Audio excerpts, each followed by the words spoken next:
नमस्कार। माइका नेपालको प्रस्तुति कोभिड-19 विशेष कार्यक्रममा यहाँहरू सम्पूर्णलाई स्वागत छ। म अनिता शाह।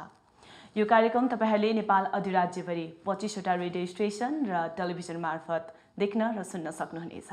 यस कार्यक्रम मार्फत विशेष अहिलेको समयमा कोरोना भाइरसको महामारी भनौँ एक प्रकारले सबै जनमानस त्रसित छन् र यो कोरोना भाइरसको असर कुन कुन क्षेत्रमा कसरी परेको छ, विभिन्न क्षेत्रहरूमा परेको छ यसको असर, आर्थिक, भौतिक, सामाजिक हरेक क्षेत्रमा। र विशेष गरी आजको श्रृङ्खलामा चाहिँ हामीसँग कुराकानी गर्नको लागि कोरोना भाइरसको असर आर्थिक पत्रकारितामा कस्तो परेको छ यो विषयसँग सम्बन्धित रहेर हामी कुराकानी गर्नेछौँ। हामीसँग आज कुराकानी गर्नको लागि आर्थिक पत्रकारिताको क्षेत्रमा लामो समयदेखि कार्य गर्दै आउनुभएको साथै बीचपार्टी.com को सम्पादक अजमत अली हामीसँग हुनुहुन्छ।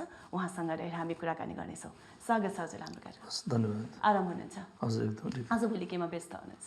आजभोलि त्यही काममा रिपोर्टिङ क्रममा हुन्छ। बढी जस्तो त्यही कोभिडकै न्युजमा बढी व्यस्त छु अहिले। अहिले विशेष गरिकन नेपालमा यो वर्तमान समयमा कोभिड-19 को अवस्था र यसको असरहरूको बारेमा कसरी हेर्नुभएको छ? कोभिडको सुरुमा त अब सबैमा जब चीनमा चाहिँ कोरोना देखियो, त्यसैदा चाहिँ सुरुमा त अब स्वास्थ्य क्षेत्रमा चाहिँ हामी त्रसित थियौँ र सुरुको दिनमा अब हामीले नेपालमा जब चैत 11 देखि लकडाउन गऱ्यौँ, यो थोरै समयलाई होला भन्ने थियो र मान्छेमा त्यो बेला स्वास्थ्यले मात्र ध्यान दिएको थियौँ। तर बिस्तारै हुँदाखेरि हामीले त्यसको असर चाहिँ आर्थिक क्षेत्रमा देख्यौँ र लकडाउन हुँदाखेरि विभिन्न उद्योग धन्दाहरू बन्दै छन्, अहिले पनि बन्द अवस्था छ। र पछिल्लो समय मैले यसलाई चाहिँ समाजमा एउटा फरक किसिमको संरचना, सामाजिक संरचनामा पनि काहीँ असर गरेको छ कि भन्ने हिसाबले मैले चाहिँ यसलाई स्वास्थ्य, सम्पत्ति र सामाजिक संरचनामा असर परेको भन्ने हिसाबले चाहिँ मैले लिएको छु अहिले। हजुर पक्कै पनि। हजुर लामो समयदेखि आर्थिक पत्रकारिताको क्षेत्रमा पनि काम गर्दै आउनुभएको छ। कोभिडले यो क्षेत्रमा पारेको असरको बारेमा हजुरको दृष्टिकोण कस्तो छ? आर्थिक पत्रकारितामा हेर्नुहोस्, अरू क्षेत्र जसरी प्रभावित छन् सबै क्षेत्र असर गर्दा पत्रकारितामा या भनौँ सञ्चार उद्योगमा पनि त्यसको त असर पक्कै हुन्छ। सञ्चार उद्योग आफैमा पनि अरू क्षेत्र राम्रो हुँदाखेरि, अरू क्षेत्रमा प्रमोसन प्रचार प्रसारका कामहरू बढी हुँदा त्यो काम चाहिँ मिडियामा आउँदाखेरि मिडिया राम्रो हुने हो। तर अब कोभिडले अरू क्षेत्रमा जुन असर गरेको छ त्यसले पक्कै पनि मिडिया क्षेत्रमा असर गरेको छ। हालै मात्र यो साउन महिनामा प्रेस काउन्सिलले एउटा प्रतिवेदन निकालेको छ। त्यहाँ चाहिँ यो छापाखाना मिडिया जो हाम्रो पत्रिका भन्छौँ, पत्रिकाको आम्दानी झन्डै 80% घटेको छ भनेको छ। अब रेडियो टिभीमा पनि त्यही अनुसार 60% घटेको छ भन्ने छ। अब जहाँ हामी जुन क्षेत्रमा अनलाइनमा छौँ, अनलाइनमा पनि 40% विज्ञापन घटेको भनेको छ। अब सञ्चार उद्योगको आम्दानीको स्रोत विज्ञापनमै असर परेपछि त्यसले असर चाहिँ कहाँ आउँछ भने चाहिँ हामीले खर्च कटौती गर्नुपर्ने हुन्छ। खर्च कटौतीमा पहिलो भनेकै त्यहाँ काम गर्ने पत्रकारहरू नै हो। तर पत्रकारहरूलाई अब खर्च कटौती उनीहरूले जागिरबाट कसैलाई आधा तलब दिने, कसैलाई चाहिँ अब बेतलबी बिदा दिने, कतिले त निकालेको पनि छन् कर्मचारी। यसो प्रत्यक्ष असर चाहिँ पत्रकारितामा पत्रकारहरूको रोजगारीमा परेको छ अहिले। जस्तो नेपालमा 2 चोटि लकडाउन भयो, 2 चोटि त्यति प्रभावकारिता देखिएन, त्यति राम्रो व्यवस्थित पनि देखिएन र पछिल्लो समय यो जुन लकडाउन खुलिसकेपछि भनौँ धेरै क्षेत्रलाई, मैले अघि पनि भने धेरै क्षेत्रलाई असर गरेको छ। तर दैनिकी रूपमा ज्यालादारी गर्ने व्यक्तिहरूलाई अझै बढी असर परेको हो कि भन्ने कुराहरू पनि छ। अनि आर्थिक रूपमा जस्तो अब कमाइ खाने भाँडो नै उहाँहरूको दैनिकी रूपमा त्यही गर्नुपर्ने, तर त्यो नै सबै बन्द भएको कारणले गर्दाखेरि अप्ठ्यारो भयो। यो विषयमा हजुरको भनाइ के छ? यस्तो हेर्नु, अब लकडाउन भनेको सामान्यतया चाहिँ समस्या समाधान गर्नको लागि लकडाउन गरिने होइन खासमा। जस्तै अब चैत 11 हामीले लकडाउन गऱ्यौँ, त्यो लकडाउन किन गरिन्छ भन्ने कुरा हामीलाई थाहा हुनुपर्छ। कोरोनाबाट मान्छेहरूलाई चाहिँ भाइरस नसरोस् भनेर भन्दा पनि राज्यले त्यो समयमा गर्नुपर्ने मिनिमम एउटा न्यूनतम पूर्वाधार खडा गर्नु पर्यो। जस्तो कि कोभिड हस्पिटल बनाउने कुरा होला, अब स्वास्थ्य कर्मी, अब त्यसपछि सुरक्षाकर्मीको तयारी होला। त्यो तयारीको लागि बनाइन्छ एउटा लकडाउनको पिरियड। तर हामीले चाहिँ त्यसलाई समाधानको उपायमा लियौँ। अब तपाईँले हेर्नुहुन्छ भने सुरुवाती दिनमा तपाईँले भने जस्तै चैत 11 गते लकडाउन हुँदै गर्दा यो लकडाउन धेरै जाँदैन, हप्ता दिन 10 दिन होला भन्ने मान्छेमा लागेको थियो। त्यो बेलामा दैनिक ज्यालादारी गरेर काम गर्ने मान्छेहरूलाई पनि त्यति आत्तिसकेका थिएनन्, यो थोरै होला भन्ने थियो। तर त्यसको महिना दिन गर्दाखेरि दैनिक ज्यालादारीका मान्छेहरू आत्तिन थाले। त्यो बेलामा दैनिक ज्यालादारीमा जो समस्यामा परेर जसले सहयोग गरिरहेको थिए मध्यम या माथिल्लो वर्गको जो आम्दानी राम्रो हुने मान्छेहरू आज उनीहरू नै सहयोग माग्दै हिँडिरहेको छ अवस्था छ। अब यो कुरामा चाहिँ हामीले काहीँ न काहीँ राज्य नेपाल चाहिँ जो सत्तामा हुनुहुन्छ जसले अहिले चाहिँ काम गर्नु पर्थ्यो जो जिम्मेवार मान्छेहरू छन् उनीहरू चाहिँ अलि सिरियस भएर यसलाई चाहिँ समाधानतर्फ लाग्नु भएन। तपाईँले देख्नुहुन्छ पछिल्लो समय अब जस्तै अब जो प्रधानमन्त्री हुनुहुन्छ अब अर्को पार्टीको अध्यक्षहरू हुनुहुन्छ उहाँ नियुक्ति कि चाहिँ मन्त्री परिषद अलिकति विस्तार गर्ने ती कुरामा बढी हुनुहुन्छ केन्द्रित हुनुहुन्छ। त्यही भएर समग्रमा अहिले चाहिँ हिजो जो हुने खाने परिवार भनिन्थ्यो उनीहरू पनि अहिले चाहिँ अप्ठ्यारोमा परेको अवस्था छ। अब यो अवस्थालाई चाहिँ अझै लकडाउन कति लम्बिन्छ भन्ने आजको दिनमा पनि तपाईँहरूले मान्छेहरू हिँड्यो भने लकडाउनमा मान्छेको मानसिकतामा चाहिँ अझै पनि कोरोना भन्ने छ। त्यसले गर्दा व्यापार व्यवसाय सबै ठप्प नै छ अहिले पनि। अब यो अवस्था चाहिँ कति लम्बिने हो त्यसमा निर्भर हुन्छ कति अप्ठ्यारो हुन्छ। यसमा सम्बन्धित निकायको ध्यान आकर्षण अलिकति जति मात्रामा हुनुपर्ने हो त्यति मात्रामा नभएको पक्कै पनि जस्तो कि यो बेलामा हामीले चाहिँ आजको दिनमा तपाईँले हेर्नुहुन्छ भने जो पहुँचमा छन् जोसँग पैसा छ उनीहरूलाई चाहिँ कोभिड हस्पिटल भनेर राज्यले छुट्याएको छ। त्यहाँ गएर उनीहरूले सहजै रूपमा उपचार पाइरहेका छन्। जो मध्यम वर्गमा छन् नि उनीहरूले केही न केही आफूले पैसा या घरखेत बेचेरसम्म उपचार गरिरहेको अवस्था छ। तल्लो वर्गको मान्छेहरू त अब उनीहरू उपचार नपाएरै मृत्यु भइरहेको तपाईँले अब विभिन्न सञ्चार माध्यममा सुन्नु भएको छ। यो केसमा काहीँ न काहीँ राज्य चाहिँ चुकेको छ। राज्यले पनि एक त हामी सङ्घीय व्यवस्थामा छौँ सायद हामी सङ्घीय व्यवस्थामा गइसकेपछिको यति ठुलो समस्या भएको यो पहिलोपटक हो। बिचमा भुइँचालो आयो त्यो भुइँचालो चाहिँ भौतिक एउटा प्राकृतिक क्षति थियो भने यो चाहिँ हामीले नसोचेको क्षति हो। यो यसमा चाहिँ जो स्वास्थ्य मन्त्री हुनुहुन्थ्यो या यसको जिम्मा लिएर काम गर्ने तत्कालीन हाम्रो उप प्रधानमन्त्री हुनुहुन्थ्यो उहाँहरूले समयमा जे गर्नुपर्ने थियो त्यो नगरिकन उहाँहरू अरू काममा रुमलिनु भयो। त्यसको असर चाहिँ अहिले अलिअलि देखा परेको छ। अब चाहिँ जस्तै विभिन्न ठाउँमा तपाईँहरूले अब अपराधका कुराहरू चोरी हिंसाका कुराहरू अब बढ्ने क्रममा छन्। यसको असर अब देखिन थालेको छ। हजुर जस्तो अहिले हामीले भनिरहेको जति पनि यो समस्याका कुराहरू भए यो त होइन तर अब यो समस्याको समाधानको पनि केही बाटोहरू हुन्छन्। कस्तो कस्तो उपायहरू चाहिँ अपनायो भने चाहिँ यसबाट हामी अलिकति टाढा हुन सक्छौँ। होइन यो कोभिड भनेको आफैमा चाहिँ नयाँ समस्या हो विश्वभरिको लागि। अब हामीले चाहिँ जब चीनमा डिसेम्बरमा हामीले चीनमा चाहिँ कोरोना भाइरस देखियो भनेर जब आयो त्यसदेखि नै हामीले तयारी गर्नुपर्ने थियो। त्यो नगरिकन हामीले चाहिँ झन्डै 4-5 महिनापछि बल्ल लकडाउन गऱ्यौँ। त्यो लकडाउन गऱ्यो तयारी हामीले एकदमै ढिलो गऱ्यौँ किनकि भोलि त्यहाँ देखिँदै गर्दा त्यो समस्या त हाम्रो देश पनि आउँछ भन्ने कुरा त सोच्नु पर्थ्यो। पब्लिकले भन्दा पनि त्यो चाहिँ जो जिम्मेवार पदमा छन् उनीहरूले सोच्नु पर्थ्यो। त्यो गरिएन हाम्रोमा। त्यहाँ नै हाम्रो सबभन्दा ठुलो त्यहाँ हामी चुक्यौँ। त्यहाँ चाहिँ अब त्यो बेलामा पनि अब हामीले नाका बन्दै गर्दै गर्दा अब जुन हवाईदेखि र स्थलको दुवै बन्द गर्दै गर्दा त्यो बेलामा पनि हामीले चाहिँ सीमित ठाउँमा मात्र राखेर कोभिड हस्पिटल बनाउनु पर्ने या आइसोलेसनको व्यवस्था गरेको हुन्थेन। अर्कोतर्फ हामीले राज्यले नै काहीँ न काहीँ कोरोनालाई आफैले यो त एकदमै भयावह रोग हो भनेर चाहिँ गर्यो। हामी चाहिँ राज्यले कहीँ यो रोगबाट मरिहालिन्छ भन्ने हिसाबले सुरुमा प्रचार गर्यो। आजको दिनमा पनि 4:20 जाँदाखेरि चाहिँ सञ्चारको प्रवक्ता चाहिँ आएर देशमा यति मरे भन्नुहुन्छ होइन। तर यसको लागि के काम भयो भनेर उहाँले भन्नु हुँदैन। मान्छेमा अझै पनि त्यो त्रास छ। सुरुदेखि नै हामीले जे जहाँ गर्नु पर्थ्यो त्यहाँ चाहिँ राज्यले केही पनि नगरेको देखिन्छ। त्यही भएर हामीले आज समस्या भोगिरहेछौँ। अब के गर्नुपर्ने हो भन्दाखेरि चाहिँ आजको दिनमा हिजो चीनमा देखिँदा कोरोना चाहिँ अब छुँदैखेरि लाग्दो रहेछ नि त भन्ने थियो। अहिले चाहिँ एकदमै अप्ठ्यारो नहुँदासम्म अस्पताल नआउनु है भनिरहेको छ। कोरोना लाग्यो भने घरमै बस्नुपर्छ बसेर उपचार गर्दा हुन्छ भनेपछि अब चाहिँ सबभन्दा पहिला राज्यले के गर्नु पऱ्यो भने जसले उपचार पाएको छैन, जो आइसियुमा जानुपर्ने अवस्थामा छ, उनीहरूलाई चाहिँ सरकारले आफ्नै तरिकाले खर्च गरेर उनीहरूलाई उपचारमा सहज रूपमा उपचार गरिदिनु पर्यो। होइन भने मान्छे चाहिँ घरमै बसेर उनीहरूको चाहिँ मृत्यु पर्खेर बसेको अवस्था छ।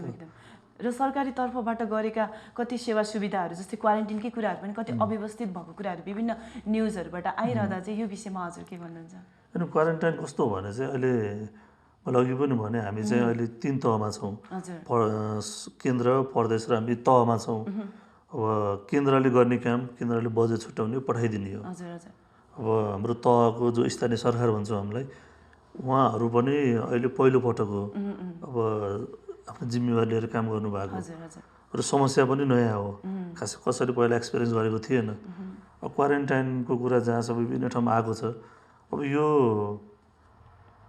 मिडियामा आएका कुराहरू कति कुराहरू चाहिँ अब कहीँ ठाउँमा सामान्य गल्ती हुनसक्छ, मान्छे हो, त्रुटि हुनसक्छ, ती कुराहरूलाई अलि बढी प्रचारबाजी गरियो कि त्यो पनि हामीले सोच्नुपर्ने हो। र कति ठाउँमा राम्रैसँग पनि क्वारेन्टाइन गरिरहेको छन्। अर्को कुरा, तपाईँले एउटा अध्ययन हेर्नुभयो भने हामी नेपालीहरू चाहिँ विश्वमा नकारात्मक सोच राख्नेमा 6औं नम्बरमा पर्छौँ भन्छौँ कि। सो हामीले चाहिँ पोजिटिभ भन्दा पनि पहिला नेगेटिभ कुरालाई बढी प्राथमिकता दियौँ। र यो बेलामा एउटा राज्यले त गर्नु पर्थ्यो, सँगसँगै हामी व्यक्तिको पनि जिम्मेवारी त हुन्छ नि त। त्यो कुरामा क्वारेन्टाइनमा हुनसक्छ अब कसैले समयमा खान पाएन होला, होइन, कसैले अब राम्रोसँग सुत्न पाएन होला, तर पनि क्वारेन्टाइनमा बस्न काम गर्ने मान्छेहरूलाई नि त डर छ नि त। त्यो हुँदाखेरि काहीँ न काहीँ अव्यवस्थित भएको हो कि भन्छु म चाहिँ त्यो कुरामा। पक्कै पनि। थोरै अलिकति प्रसङ्गलाई मोडौँ र हजुरको केही पर्सनल कुराहरू गऱ्यौँ। पत्रकारिताको क्षेत्र अनि त्यही माथि आर्थिक रूपमा यो क्षेत्रलाई अनि रोज्नुको कारण चाहिँ के थियो? कसरी, कुन एङ्गलबाट भनौँ न, एउटा टर्निङ पोइन्ट कसरी चाहिँ यो क्षेत्रमा यसरी आबद्ध हुनुभयो? यस्तो अब म चाहिँ मेरो पढाइ पनि व्यवस्थापन या इकोनोमिक्स नै हो, होइन, र मैले ब्याचलर गर्दा पनि ब्याङ्किङ, इन्सुरेन्समा र इकोनोमीमै गरेको हो। र सुरुको जब पनि मेरो ब्याङ्कमै हो, फर्स्ट जब पनि। र बाहिर पढ्न, त्यसपछि विदेश पढ्न गयो, युएसमा पढ्न गएको। त्यहाँ चाहिँ पढ्दै गर्दा हरेक विषय त्यहाँ चाहिँ इकोनोमिक कुराले एनालाइसिस गर्न थालेँ, देखेँ मैले त्यहाँ। र त्यहाँ त्यही अनुसारको सर्कल बन्यो। त्यसपछि म पत्रकारितामा चाहिँ पत्रकारै भएर लाग्छु चाहिँ भनेर सोचेको थिएन, यो जस्ट बाई चान्स हो। अनि यही सेक्टरमा अलिकति एनालाइसिस गर्ने, रिपोर्टहरू बनाउने भन्ने थियो। तर यो काम गर्दै जाँदा अनि रिपोर्ट लेख्दै जाँदाखेरि चाहिँ अब बाध्य पनि यो रोजेको भन्दा नि आफै आएको भन्छु म पत्रकारितामा चाहिँ। हजुर, कतिको रमाएर काम गर्नुहुन्छ यो क्षेत्रमा? अहिले चाहिँ कस्तो लागिरहेको छ? यो क्षेत्र चाहिँ पत्रकारिता वास्तवमा आफ्नो फरक बुझाइ पनि हुनसक्छ, तर यो चाहिँ अरू सेक्टर जस्तो म चाहिँ पत्रकार बन्छु भनेर रोजिने पेसा चाहिँ हो जस्तो लाग्दैन मलाई। पत्रकार किनभने यसमा पहिला कुरा तपाईँमा त्यो किसिमको भाव हुनुपर्छ। अब आफूले देखेका कुरा, अझ विशेष गरी समाजमा भइरहेका गलत कुराहरू तिनीहरूलाई बाहिर उजागर गरेर जनताहरूलाई म सूचना मार्फत केही गर्छु भन्ने सोच राखेका व्यक्तिहरू चाहिँ यहाँ आउने हो। र यहाँ आइसकेपछि पनि फेरि अरू क्षेत्र जस्तो आर्थिक रूपमा पत्रकारहरूलाई सहज छैन। इमान्दार भएर काम गर्ने हो भने अब त्यो अन्डर टेबलबाट काम गरे त्यो अर्को पाटो भयो, तर सहज चाहिँ छैन पत्रकारिता। त्यही भएर यो रोजेर भन्दा नि काहीँ न काहीँ जिम्मेवारी निभाउने एउटा पेसा हो। यहाँ केही न केही प्यासन राख्यो भने चाहिँ यो पेसा हो, सबैको लागि चाहिँ पत्रकारिता होइन। विशेष अहिले जुन अब यो जुन भाइरसको अवधिभित्रमा धेरै ठाउँहरूमा हिँड्नुपर्ने हुन्छ। अब पत्रकारिताको काम गरेपछि हामी अब यो भाइरस छ जाँदैनौँ भनेर बसिरहने कुरा हुँदैन, एउटा रिस्क राखेर पनि हिँड्नुपर्ने हुन्छ। हजुर कतिको डराउनु भयो कि कतिको हिँड्नुभयो यो अवधिभरिमा? यसमा सुरुको तपाईँले नेपालमा पहिलो केस देखिँदाखेरि स्वास्थ्य मन्त्रालयमा प्रेस ब्रिफिङ हुँदै थियो। नेपालमा पहिलो कोभिड केस देखियो भन्दै गर्दा झन्डै त्यसको 2 घन्टा 3 घन्टा अगाडि चाहिँ त्यसको जानकारी थियो हामीलाई चाहिँ, मलाई पनि जानकारी थियो। र हामीले चाहिँ म आफैले लेखेको थिएँ नेपालमा पहिलोचोटि कोरोना केसको बारेमा। त्यो लेख्दै गर्दा मलाई एकदमै मनमा डर पनि थियो। त्यो बेला सायद मेरो हात पनि त्यो लेख्दै समाचार लेख्दै गर्दा अब चाहिँ नेपालमा पनि देखियो भनेर एक किसिमको डर थियो। तर पछि यसमा रिपोर्टिङ गर्ने क्रममा अस्पताल जाँदा बिरामीहरूलाई भेट्दै गर्दाखेरि यो जसरी प्रचार गरिरहेको थियो चीनमा यस्तो भयो, इटलीमा यस्तो भयो भनेर जसरी प्रचार गरियो ठ्याक्कै त्यो पनि होइन कि जस्तो भयो हामीले रिपोर्टिङ गर्ने क्रममा। तर स्टिल सोसाइटी फ्यामिलीमा भने चाहिँ हामीलाई चाहिँ हेर्ने नजर चाहिँ अलिक फरक हुन्थ्यो कि आज पनि बाहिर गएर आज यसले चाहिँ कोरोना सार्छ है भनेर त्यो किसिमको थ्रेट त्यो पाउनु भयो पक्कै पनि त्यो थ्रेट हुन्छ पनि अब फ्यामिलीमाबाट नै हुन्छ होइन, बच्चा बच्ची हुन्छ, बुवा आमा हुनुहुन्छ, उहाँलाई लाग्छ कि अब काममा नजाऊ भन्ने हुन्छ। अनि त्यो फेरि काममा रिपोर्टिङमा चाहिँ प्रत्यक्ष नभेटिकन हुँदैन, अब घरमा अनलाइनबाट मात्रै पनि सम्भव हुँदैन। त्यो कुरामा अनि सोसाइटीमा पनि ल तपाईँबाट त अब कोरोना सर्छ भन्ने अब अझै पनि कतिपय मान्छेहरू भेट्नलाई पनि हिचकिचाउनुहुन्छ। त्यो अरू सेक्टर भोगे चाहिँ हामीले पनि एकदमै भोग्नुपर्छ। त्यो चाहिँ अलिकति गाह्रो नै छ, तर अब यो असहज परिस्थितिलाई बिस्तारै सहज बनाउँदै लानुपर्ने अवस्था पनि छ। र अघि हजुरले भन्नुभयो चाहिँ सबैजनालाई एक प्रकारले धेरै थरीको मान्छेहरू हुनुहुन्छ, कतिजनाले चाहिँ एकदम सिम्पल रूपमा यो ज्वरो त हो नि, यो एउटा केही होइन भन्ने लिनुहुन्छ भनेदेखि एक प्रकारले चाहिँ ओहो यसले चाहिँ अवस्था एकदम बिगारिसक्यो है, यो भयावह अवस्था अब सृजना हुन्छ भन्ने हुनुहुन्छ। तपाईँको विचारमा चाहिँ यसलाई कसरी लिनुभएको छ? यसलाई हामीले सामान्य रूपमा लिँदा ठिक हुन्छ कि कसरी लिँदा ठिक हुन्छ? यसमा तपाईँले नेपालकै केसमा पनि तपाईँले कुरा हेर्नुभयो भने सयदेखि अहिलेसम्म आएका त्यही व्यक्तिले बोल्ने शब्दहरू पनि फरक फरक छन्। सुरुका दिनमा जसरी कोरोना भनेको छुने बित्तिकै लागिहाल्छ, कोरोना बिरामीलाई छुने बित्तिकै लागिहाल्छ, सरिहाल्छ भन्ने थियो भने अहिले चाहिँ त्यो काहीँ न काहीँ फरक तरिकाले त्यसको व्याख्या भइरहेछ र यसलाई मिडियाले कसरी व्याख्या गरिरहेछ भन्ने पनि हो। अब कोरोना केही होइन भने पनि केही मान्छेहरू अप्ठ्यारोमै परेर पनि उनीहरूको मृत्यु भएको हुन्छ। र जो मान्छे आज कोरोनाको कारण बिरामी भएर आइसियुमा बस्नु भएको छ, जसले दैनिक 50,000 लाख रुपियाँ खर्च गर्नुभएको छ, उनीहरूको लागि पीडा पक्कै पनि धेरै हो। र केही होइन पनि हो, यो चाहिँ कस्तो भने भाइरस अरू जस्तै भाइरस हो। सकेसम्म जो यदि हाम्रो घरमा हाम्रो भेट्ने मान्छेहरू उनीहरू चाहिँ पहिले कुनै रोगी छन् या मुटु रोगी या कुनै दीर्घकालीन रोगी छ भने उनीहरूसँग जोडिने मान्छेहरू चाहिँ अलिक सचेत हुनैपर्छ। किनकि अरू भाइरसले जस्तै यसले पनि हाम्रो शरीरलाई इम्युनिटी पावर कमजोर बनाउँदै लगेर अन्तिममा त्यसले हिर्काउने नै हो। त्यही भएर केही हो र केही होइन भने कि हामी यसलाई अब मान्छेमा होइन केही पनि होइन भनेर एकदमै खुला रूपमा हिँड्ने चिज पनि भएन। अब यो हामीले बोल्ने हाम्रो अरू कीटाणुहरू सर्ने चिज पनि हो। अब एकदमै लाग्ने बित्तिकै मरिहाल्ने भन्ने पनि होइन, त्यो एकदमै भयावह बनाउनु पनि आवश्यक छैन। अहिलेको दिनमा तपाईँले मलाई सोध्नुहुन्छ भने एकदमै अप्ठ्यारो नहुँदासम्म अस्पताल नजानु भनेर हामीले मैले सल्लाह दिने गर्छु।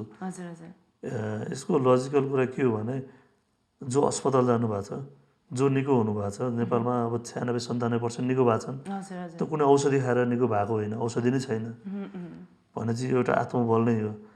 जो डेथ भएको छ त्यसको पनि फेरि पहिले कुनै रोगी भएको भएर तपाईँले हाम्रो प्रधानमन्त्री कुरा नै सुन्नुभयो होला, जुनै रोग लागे पनि जसरी मृत्यु भयो पनि त्यसमा यदि कोरोना लागेको छ भने यो विश्व स्वास्थ्य सङ्गठनको एउटा निर्देशन अनुसार कोरोनै लागेको भन्नुपर्ने भएर यो अलिक मृत्युको सङ्ख्या बढी देखिएको हो। त्यही भएर यो मान्छे अहिले चाहिँ सकेसम्म हेल्दी रहनु पऱ्यो। त्यो चाहिँ हेल्दी अलिकति आफ्नो इम्युनिटी पावर बढाउने त्यो कुराहरूमा ध्यान दिनु पऱ्यो। तर यसलाई चाहिँ टेन्सन लिएर अब त खतरनाक दिन्छ भन्ने चाहिँ नसुधा हुन्छ जस्तो लाग्छ। पक्कै पनि थोरै कुराकानी गरौँ हजुरले काम गरिरहनु भएको बीचपार्टी.com को बारेमा अनि त्यहाँबाट गर्ने कामहरूको बारेमा हामीलाई केही बताइदिनुहोस् न। यस्तो बीचपार्टी.com चाहिँ यो आर्थिक अनलाइन हो। यसमा हामीले विशेष गरी चाहिँ अर्थतन्त्रको बारेमा र हामीले ब्याङ्किङ र व्यवसाय र बिजनेसको बारेमा हामीले बढी कुराकानी गर्छौँ। त्यही अनुसार रिपोर्टिङ पनि गर्छौँ। र हाम्रो अर्को रिपोर्टिङको पाटो भनेको जवाफदेहिता हुन्छ। जवाफदेहिता पनि खास हाम्रो स्लोगान नै हामीले हरेक खबरमा आर्थिक कोण राखेका छौँ। हरेक विषयलाई पैसासँग जोडेर लेख्नुपर्छ भन्ने हाम्रो चाहिँ एउटा सिद्धान्त छ हजुर र तपाईँले समाजमा देख्नुभयो भने नि हजुर जुनसुकै झगडा होस् देख्दा एउटा हुन्छ तर त्यसको भित्री पाटो चाहिँ आर्थिक नै हुन्छ हजुर हजुर चाहे त्यो अब सत्ताको कुरा होस् चाहे त्यो समाजमा होस् साथीभाइ बिच पनि कतिपय कुराहरूका झगडाका कारण पछाडि चाहिँ आर्थिक नै हुन्छ ओहो अब दाजुभाइ बिचको पनि त्यो हजुर, देखिन्छ एकदम। त्यही भएर हामीले चाहिँ यो आर्थिक क्षेत्रमा समाचार लेख्दा पनि त्यसलाई अलिकति इकोनोमी एङ्गलबाट लेख्नुपर्छ भन्ने हामीले सुरु गऱ्यौँ हजुर र पछिल्लो समय हामीले चाहिँ मान्छेलाई समाचार लेखेर यहाँ यस्तो भयो भन्ने मात्र नभई समाधान पनि दिनुपर्छ है हजुर भन्ने हिसाबले हामीले आफ्नो रिपोर्टिङको प्याटर्न चाहिँ बदल्दैछौँ र यही कोभिडको बेलामा पनि हजुर मानिसहरूले अब कतिपय मिडियाहरूमा फलानु ब्याङ्कको फलानु म्यानेजरलाई कोरोना देखियो फलानु घरमा देखियो भनेर रिपोर्टिङ गरिरहँदा हामीले त्यसलाई चाहिँ हाइलाइट गरेनौँ ए किन हाइलाइट नगरेको भने अब भोलि कतिजनाको रिपोर्टिङ लेख्ने दिनमा 5,000को देखिन्छ भने त 5,000वटा न्युज त लेखिँदैन हजुर हजुर अनि अर्कोतिर मलाई कोरोना लाग्छ भन्ने थाहा पाए हाम्रो समाजले त हेर्ने दृष्टिकोण हजुर त्यस्तै छ अनि त्यो ब्याङ्कको कर्मचारीको परिवार उसले भोग्ने उसको छिमेकीले उसलाई गर्ने व्यवहार उसले कसरी सहनुपर्छ त्यही भएर यो केसलाई चाहिँ माथि नउछालौँ हजुर भनेर हामीले यसलाई कोभिडको कुरालाई चाहिँ सामान्य अपडेटमा राखेको थियौँ र हामीले सकेसम्म पोजिटिभ न्युज कोभिडलाई पनि जस्तै कि अब विभिन्न देशमा भएको खोपहरूको परीक्षण बारेमा र कोरोनामा पनि अहिले प्रभावकारी मानिएको तर पुष्टि नभएको हजुर यो औषधिहरू छ नेपालमा यसरी औषधि आउँदैछ ती कुराहरू हामीले रिपोर्टिङ बढी गऱ्यौँ हामीले यसरी नै अहिले काम गरिरहेको छौँ हामीले चाहिँ त्यही त नेपालमा अहिले जुन त्यो आर्थिक अवस्थाको रेसियो जहिले पनि अब एकदम विस्तृत त एकदम राम्रो भनेको त हामीले खासै सुन्न पनि पाइरहेको हुँदैनौँ कस्तो छ अहिले नेपालको आर्थिक अवस्था हेर्दाखेरि चाहिँ हामीले कस्तो पाउँछौँ तपाईँले अब नेपालकै जस्तो व्यक्ति चाहिँ देशकै अर्थतन्त्रको कुरा गर्नुहुन्छ भने हजुर हजुर हाम्रो देश त्यति अहिले सबल छैन किनकि हामी भनेको पहिला त हामी रेमिटमा डिपेन्डेन्ट हो हजुर रेमिटेन्समा त्यहीको भएर हामीलाई अलिकति सहज भएको छ किनकि एउटा नेपालको ठुलो एउटा जनशक्ति चाहिँ विदेशमा हुनुहुन्छ हजुर अब उहाँहरूले पनि आज दिनमा जुन पहिला कोभिड लाग्ने बित्तिकै नेपालमा 10-12 लाख नेपाली अब विदेशबाट फर्किहाल्छ नै भन्ने स्थिति हो तर त्यो भएन तपाईँले अस्ति मात्र हिजो मात्रै राष्ट्र ब्याङ्कले एउटा रिपोर्ट निकालेको छ रेमिटेन्स चाहिँ 8%ले बढेको छ नेपालमा चाहिँ हजुर हजुर यो भनेको चाडपर्वको अवसर भएर पनि हो तर एउटा रेमिटमा डिपेन्ड भयो त्यसले गर्दा अरू देशलाई जस्तो ठुलो असर चाहिँ हामीलाई नपर्ला हजुर हजुर अनि अर्को चाहिँ हामी नेपालमै उत्पादन गरेर नेपालमै उद्योग धन्दा भएको देश चाहिँ होइनौँ हजुर त्यो हिसाबले पनि हामीलाई चाहिँ जुन अरू देशलाई असर पर्छ त्यो चाहिँ परिसकेको छैन तर भोलिको दिनमा अन्य देशहरूमा पनि समस्या बल्झियो भने हजुर र विदेशमा नेपालीहरूले रोजगारी गुमायो भने र रेमिटमा असर पर्यो भने चाहिँ हामीलाई पर्ने हो त्यही भएर अन्य देशलाई चाहिँ जस्तो हामीलाई असर छैन र कोभिड जुन हामी लकडाउनको पिरियडमा हामी स्टप भएको हो अर्थतन्त्र अब त्यो भुइँचालो जस्तो भत्ताभुङ्ग भएको होइन त्यही भएर यो अलिकति नर्मलाइज हुने बित्तिकै फेरि हामी छिटै नै पुरानै एउटा ठाउँमा चाहिँ आउँछौँ यो एउटा अन्तर्राष्ट्रिय मुद्रा कोष IMF भन्छ हजुर त्यसले पनि हप्ता 10 दिन अगाडि रिपोर्ट निकालेको छ हामी फेरि भी सेपमै अगाडि जान्छौँ नेपाल पनि भी सेपमा भनेको अब अर्थतन्त्र अलिकति बिग्रिएर फेरि हामी छिटै माथि जान्छौँ भन्ने छ हजुर त्यो हिसाबले हामी त्यति धेरै चिन्तित हुनुपर्ने त होइन तर फेरि राज्यले कसरी हेर्छ भन्ने हो कि ए हजुर अब खर्च गरिदिनु पर्ने कुरामा खर्च भएन भने फेरि मान्छेको किन्ने शक्ति त हुँदैन अनि किन्ने नभएपछि मान्छेले बेच्न पाउँदैन अनि वस्तु बिक्री नभएपछि त उसको पनि व्यवसाय ठप्प भयो त्यही भएर हाम्रो देशले कसरी अब आफूलाई अगाडि ल्याउँछ कसरी काम गर्छ त्यसमा चाहिँ भर पर्छ हाम्रो अर्थतन्त्र के हुन्छ भनेर जस्तो हाम्रो देश विकसित हुनको लागि अर्थतन्त्रको पाटो चाहिँ एकदम मजबुत हुनुपर्छ अनि त्यही नहुन सकेको कारणले गर्दा जति मात्रामा विकास हुनुपर्ने हो त्यो नभएको पनि हो कि के भन्नुहुन्छ यो विषयमा यस्तो अब विकासलाई हामीले कसरी व्याख्या गर्ने भन्ने हुन्छ विकास भनेको के हो होइन हजुर हजुर अब त्यो पुल अब सडक होइन ठुल्ठुला बिल्डिङ त्यो बन्दाखेरि विकास हुने हो कि हजुर हामी नेपालीहरूको जो सोच्ने स्तर छ त्यो अलि सकारात्मक हुनु कुरालाई विकास भन्ने हो।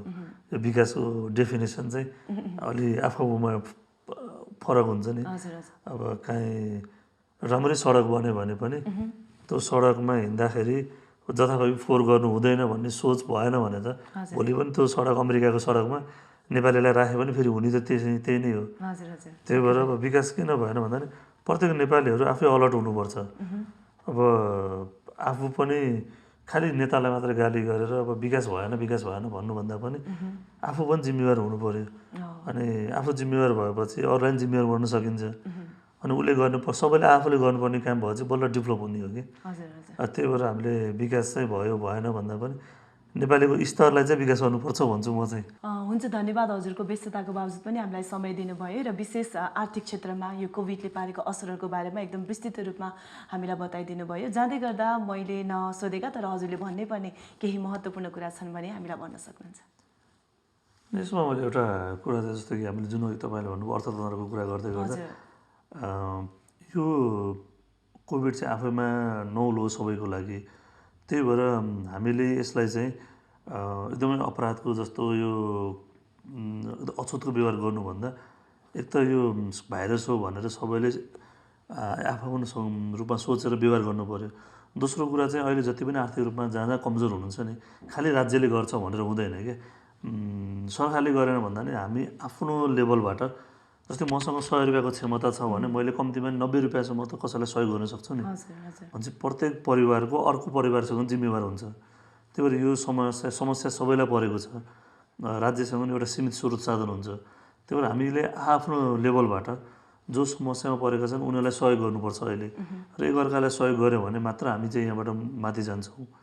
यो चाहिँ म सबैलाई तपाईँको यो कार्यक्रम मार्फत सबैलाई यो सुझाव दिन चाहन्छु म चाहिँ। हस्, धन्यवाद। हस्, धन्यवाद। आजको कार्यक्रम यहाँलाई कस्तो लाग्यो? सल्लाह सुझावको रूपमा आफ्नो प्रतिक्रिया दिन नबिर्सिनुहोला। आजको कार्यक्रममा अतिथिको रूपमा बीज पार्टीका सम्पादक अजमत अलीसँग रहेर कुराकानी गऱ्यौँ। उहाँ लामो समयदेखि आर्थिक पत्रकारितामा पनि काम गर्दै आउनुभएको थियो। आजको कार्यक्रम अनि आजको कुराकानी यही नै सकिन्छ। हामी बिदा हुन्छौँ। नमस्कार।